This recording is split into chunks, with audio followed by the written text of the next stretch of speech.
Megah, ribet dikit, ya. Dikit banget. Event pemersatu bangsa. Terus revolusioner. Ya maksudnya dengan desain-desainnya, gue rasa dia jadi benchmark sih buat ya mungkin buat yang lain juga ya, event yang lain juga mungkin. Dengan secara desain tampilan visualnya dan segala.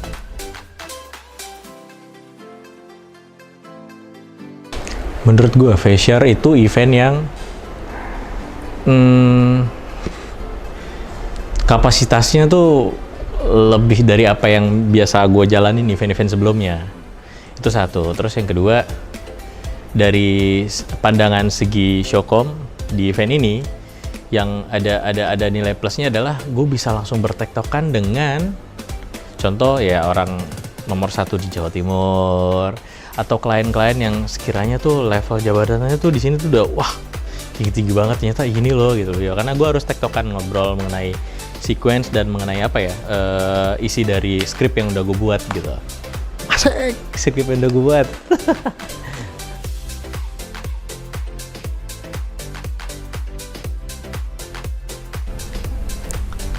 Keribetannya, salah ngomong ribet lagi gue. Kompleksitinya, karena banyak banget pihak yang terlibat, jadi terkadang untuk sebuah hal yang simpel kita harus berkoordinasi dengan banyak pihak.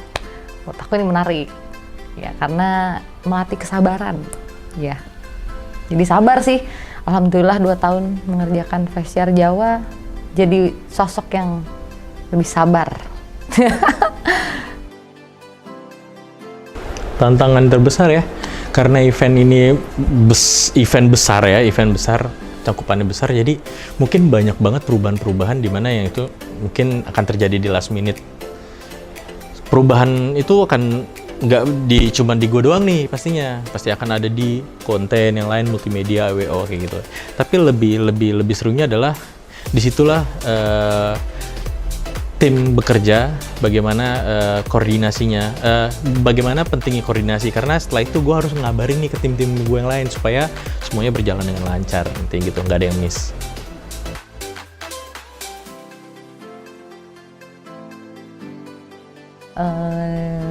Karena kita berangkat bareng-bareng ya dari Jakarta, jadi 10 hari nih kita di kota lain kayak gitu. After ini pasti ada cerita-cerita seru sih yang selalu jadi memori yang menarik lah.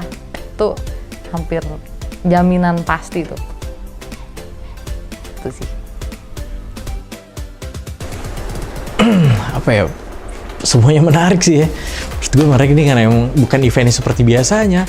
Di sini lu berpacu dengan adrenalin rush.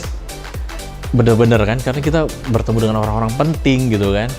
Karena kalau biasa yang kita jalanin kan ya udah jalan untuk brand tersebut atau ya perusahaan tersebut aja. Kalau ini kan memang mencakup luar biasa, di mana eksternal yang ikut berpartisipasi di sini juga banyak banget kan. Kayak gitu sih. Dan yang lebih serunya lagi mungkin gue jadi misalnya ada satu pembicara yang harus akhirnya gue cari tahu tentang si pembicara itu. Dari situ mungkin gue harus sedikit ngulik yang pada akhirnya gue tuh kenal orang ini siapa ya gitu, walaupun gue belum pernah bertemu. Itu sih banyak pelajaran lah yang gue dapat lah.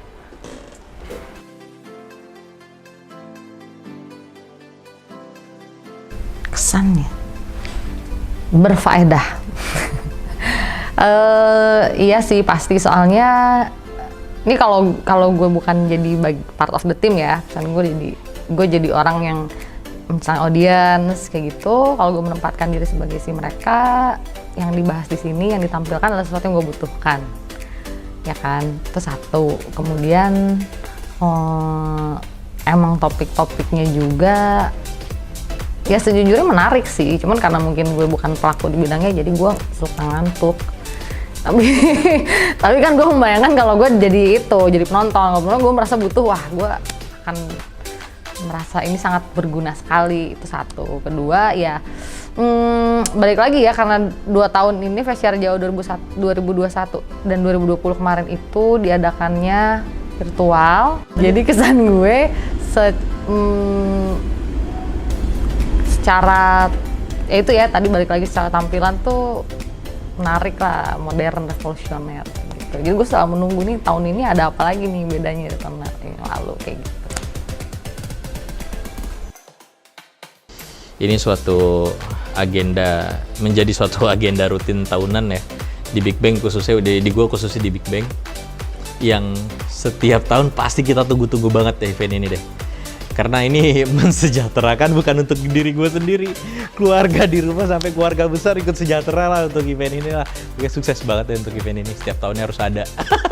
Kalau bisa 2 kali 3 kali lah setiap tahun.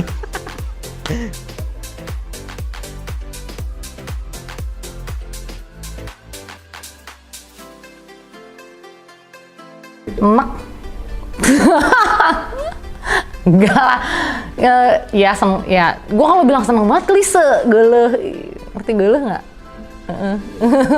Cuman tapi ya jujur gue seneng sih, terlepas dari kita kan banyak banget kepala ya.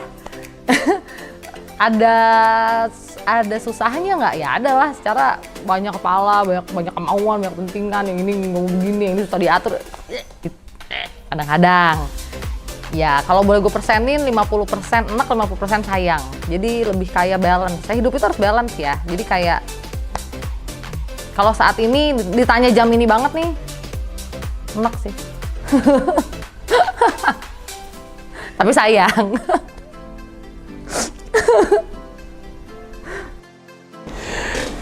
San gue ketemu dengan keluarga lah ya, keluarga di luar rumah ya. Gue ketemu dengan keluarga, tapi kan kalau konotasi keluarga itu kan pasti positif. Di sini keluarganya sangat negatif gitu. Karena mengacu dengan lo bisa menjadi keluarga ketika lo mau gue bunuh ini gitu ya. Dan ketika lo punya skill membunuh gue, ya oke, kita jadi keluarga di situ. Tapi ketika lo nggak bisa bunuh gue, atau lo malah jadi baper atau gimana, ya lo nggak bisa jadi keluarga gue. Nah di sini gue bisa menemukan keluarga baru lah. Keluarga tambahan. Gokil.